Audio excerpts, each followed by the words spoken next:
What up, y'all? What up?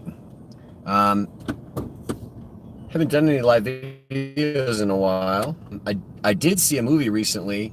Um, uh, I saw a pre for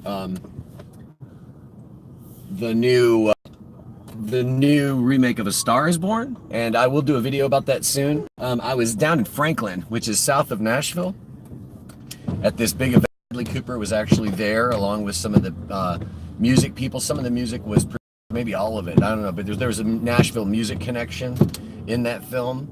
Lady Gaga made an album not too long ago where she kind of took on a new persona named Joanne, I think, and it was sort of weirdly Nashville project. So there probably was some connection there. But anyway, it was interesting. I actually didn't stick around to hear the comments after the film. I just watched the movie and bailed. I was shocked about how good it was, frankly. And I will give you guys a video. I like to do my instant reviews right after I see these films. But I couldn't do one that night because I was having trouble getting a good signal in Franklin. I don't think Franklin's lacking. I think a lot of times I'm just shredding my data plan and then they screw with me at certain times. I just can't quite seem to stream things or make a video. So hopefully this one will work okay. It looks like we're doing all right. Anyway, so I've been wanting to make this video for a few weeks now because I very recently hit 400 followers on my Steemit account. Now, if you don't know what Steemit.com is, it's a social media site. It's a lot like Reddit. I've done a few videos about Steemit before. It's like Reddit in the sense that you make posts and people vote the posts and those posts trend and people see them more and then you get more upvotes, things like this. There's lots of different categories and stuff. It's very, very much like sort of a blend of Reddit and Facebook, I suppose. Yeah, I suppose. But here's the thing about Steemit that makes it different and makes it, frankly, revolutionary. Steemit is one of the first, fully functioning social media platforms that is powered with a cryptocurrency. Instead of Bitcoin or Ether, Steemit uses Steem, S-T-E-E-M. And it's a bit complicated to talk about how the site works.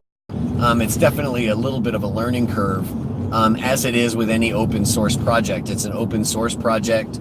Lots of people are building lots of different stuff on the Steem blockchain. So this is a platform that's hosted on a blockchain and it's fueled by cryptocurrency. And just to give you the simple version of how that works, if you upvote one of my posts on Steem, what you actually end up doing is tipping me a little bit of Steam-backed dollars, okay? Steam-backed dollars right now I think are worth about $1. They basically are the equivalent of an actual dollar. And for instance, when I tip somebody, I basically give them about 3 cents or something. Steam-backed dollars in the time I've been on Steemit, which is basically since last year around the holidays. So I've only been on for about 10 months, I would say. Steem, during that time, I think Steem at one point was up to about $5. So it was almost like one Steam-backed dollar is worth 5 US. So it's like any cryptocurrency, it's rather volatile.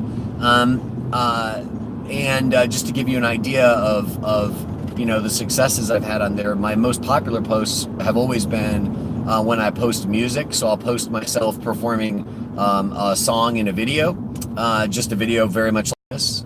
You'll find a lot of those on my channel.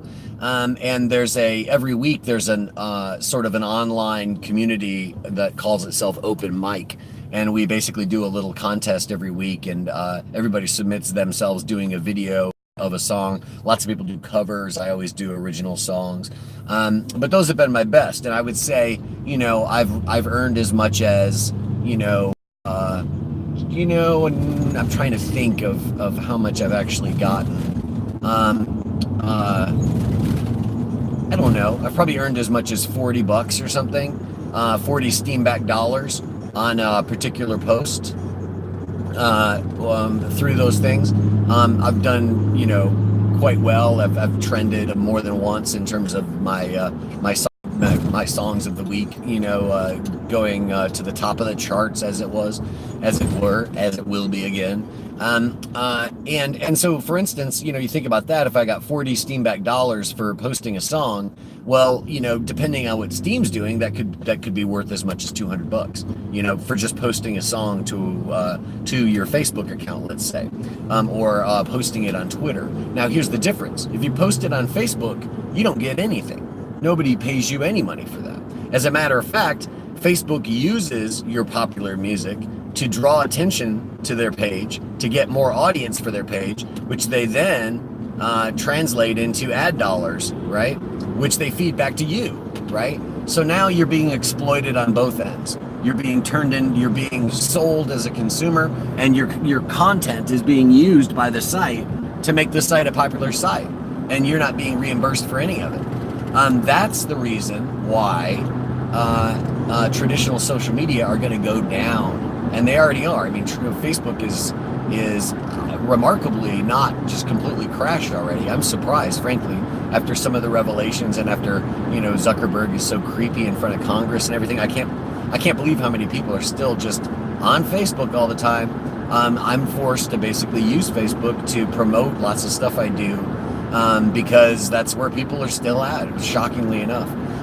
But the reason why I want to talk about Steemit right now is because, like I said at the beginning of the video, I've got 400 followers on there, and I'm very excited to have that many followers on Steemit.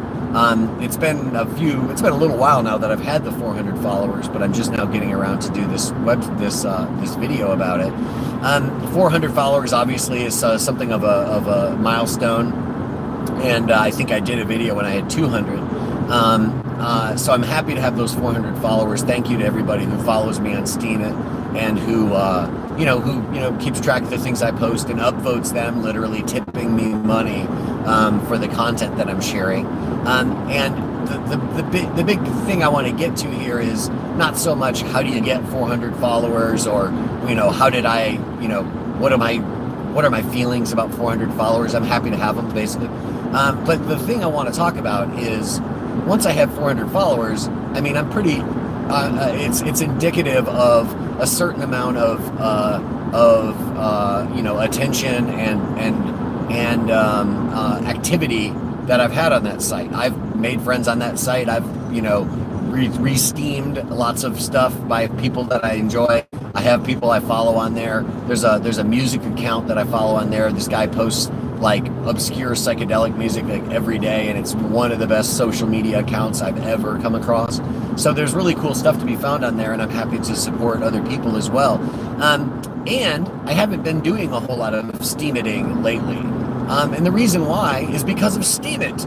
I blame Steemit for my lack of activity on Steemit, because Steemit is the gateway crypto. Steemit is the crypto gateway to the social media of the future. And what I mean by that is that, it's through Steemit that I basically, my presence on Facebook has all but disappeared. The only reason I'm on Facebook at all is because I have relatives who still use the Messenger, and my mom posts pictures of my baby nephew and all this stuff, so there's things like that I've got to tune in for. And as I've said, when I have events and things like that, it just seems like the best way to get the most people to put their eyes on what you're doing is to put it on Facebook, unfortunately. But I never post my blogs to Facebook anymore, nothing like that. I just won't do it because Steemit ruined me. Because as soon as I started posting blog posts on Steemit and making money for doing so, I just could not share my work on Facebook for free anymore. I kind of won't do it, basically. If I've written something, and especially if it's something I haven't been paid for, if it's an article or an art review or a film review that I've written for a news or something, or it's on a website where I did get paid for it, yeah, I would share it, just to sort of an audience to notice it. But in terms of like my own blog posts and things like that, I just won't share them for free, because Steemit has ruined me in terms of but but we are going to move on to a new era where people are going to be more interested in these other sites where it's monetized. I mean, even sites like Facebook and Twitter have looked into this idea of creating a crypto token, basically. You know, you'd have a facey or something like that, and you would be able to trade faces, and faces would actually have real world value. You know, and it will go in that direction eventually, because there's just the sort of the cat's out of the bag. The other thing that Steemit has has ruined me for. Steemit has ruined so much in my life. They've ruined me for this ridiculous censorship that you see on Facebook and Twitter nowadays.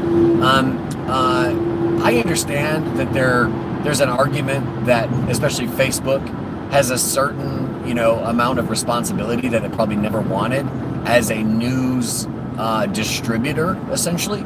You know, now that people are almost always finding their news online, you know, Facebook becomes this gateway, you know, this, what's the word I want to use? There's a pipeline, essentially, of information for people. And, you know, there's an argument that, you know, that they then have to be vigilant and active in terms of making sure that there's no fake news and all this stuff. I don't really believe in any of that. I believe that we're all adults, discerning adults, and if you can't tell the difference between a real news story with actual facts and legitimate research and sources, if you can't tell the difference between that and you know, just a bunch of bullshit that somebody's, you know, spewing on their podcast or whatever, then, you know, we have a problem with public education. You know what I mean? That's a public education problem. That's not a Facebook news problem. Okay? If people are that stupid, then definitely we need to do something about that. You know, if people can't tell the difference between a human and a bot, you know, and you know, then which you can tell almost always. You can almost always tell when somebody's trolling you. You can almost always tell when some spam account is trying to connect to you or retweet you or commenting on things.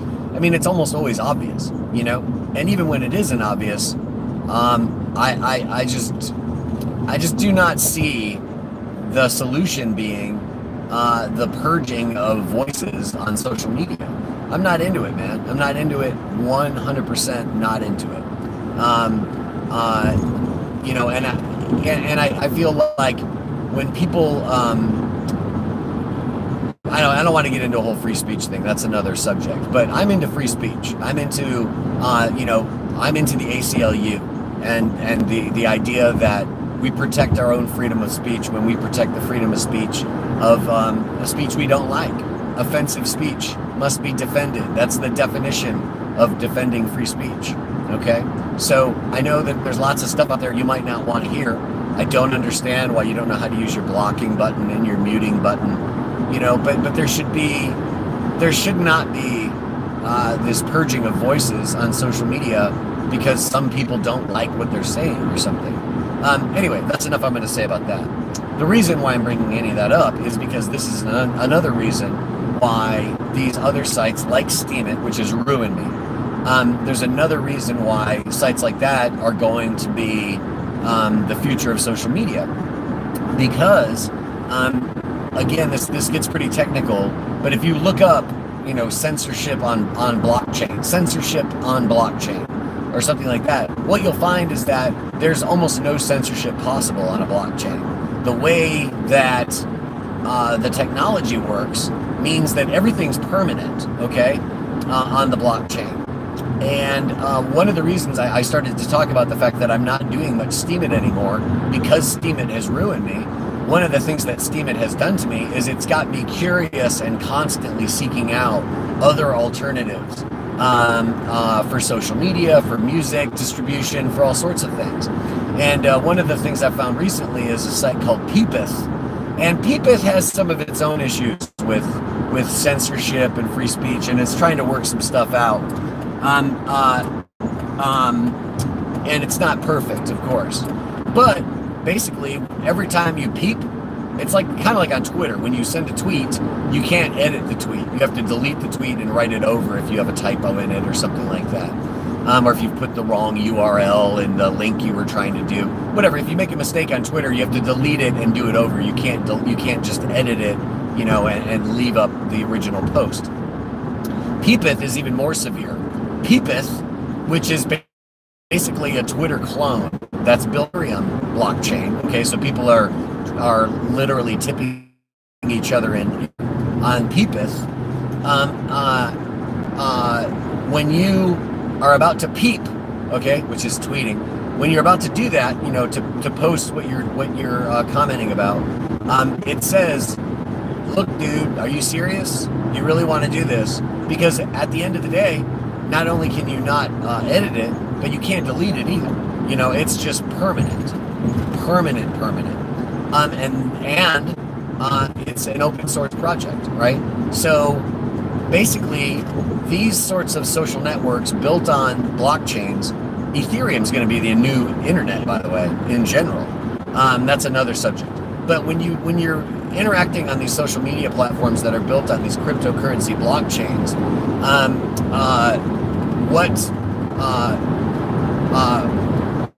up with is a situation where you've got this great combination of permanent, posts, your posts, the things you share, etc. They're permanently written to the blockchain. Okay, so no one can ever take them down or censor them or delete your account or whatever. It's there, and it can always be found forever. Okay, and because these things are decentralized projects, they also have no specific authority that can even really be called in to censor or to do anything. So it's a bit of anarchy, which we always love in these parts. We love a little bit of anarchy. So it's in many ways these things are going to provide what the great author Hakim Bey might refer to as a temporary autonomous zone, and maybe a not so temporary autonomous zone, a space within which people can feel free to do what they want, whatever they want. And people can feel free to interact with whatever they want, whoever they want, share any information they want. This is the model that the whole internet should be based on, frankly. The whole internet should reflect those values. And I think early internet, especially super early internet, which I only read about, of course, the internet wasn't supposed to just become a fucking supermarket, which is what it is. It's just become a giant capitalist fucking psyop, basically. But the real true anarchic spirit of the internet still abounds in these lesser known spaces, and these things eventually become mainstream. But I don't like I like to find out what's going on, man. What's coming down the pike, and these social media platforms like Steemit. I really, in almost a year of exploring these and being a part of those communities, I can only tell you that I'm only more convinced today than I was back in November, December, or whatever, when I first got discovered Steemit. I'm only convinced more and more that we're going to continue heading in that direction. Oh, I'm watching some cars not know how to drive up here. Seems like somebody's being extra aggressive, which is never a good idea when you're driving down the road. As you guys can tell, I like to just sort of meander. I'm a meanderer. I'm kind of a right lane guy. I can never imagine being in such a hurry. But anyway, so when we're on the information superhighway, I also like to meander around and just sort of find spaces like that, spaces where, there's, I can't imagine why, people are looking to, digits for their, to be their authoritarian over, and please, purge these voices and stuff like that. I don't understand. And like I said before, I basically, when I started on Steemit, the first thing that happened was it made me mad.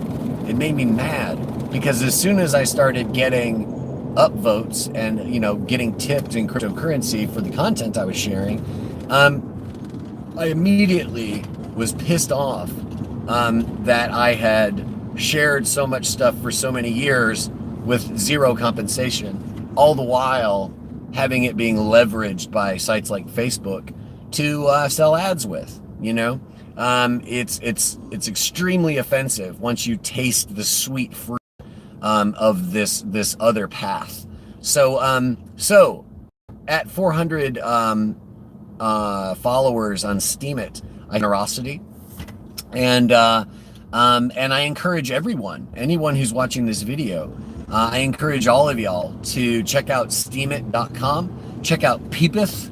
I'm not even sure if Peepeth is a .com. I don't think it is, but Peepeth is cool. It's an Ethereum based network. On the Steem blockchain, there's not only Steemit.com, there's also things like I'm going to try to tell you the name of it.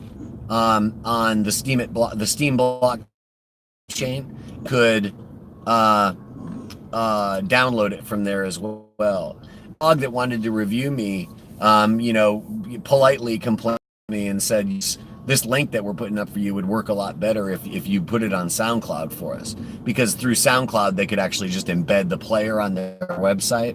And so I saw the light in terms of the idea that ultimately I want people to hear the song. But nonetheless, the official new single was on what the fuck, I can't think of the name of it, but anyway, if you look up Steem blockchain SoundCloud clone, you'll find this. You'll find it. They have a YouTube clone as well. That's okay. It works pretty well. But again, it's a place where I could share this same video from YouTube on that site, and be compensated for it. Obviously, you can be compensated on YouTube as well. Good on YouTube for finding out a model that actually pays content creators, even though it's a little fucked up too, and there's too much censorship on YouTube as well. But definitely look into these new blockchain social media sites, especially if you're at all into the open source movement, and if you are into using like shareware and freeware software and stuff like that. I'm really into all that stuff. I use freeware open source Office in my writing practice. I use open source software for my photo editing all the time.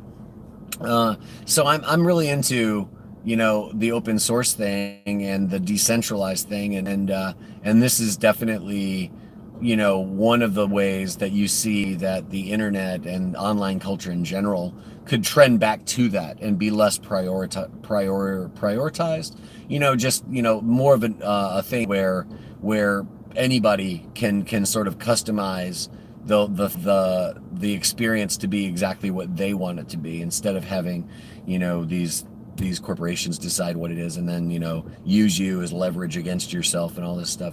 So I'm just a little I think the state of social media, mainstream social media, is just pretty horrible.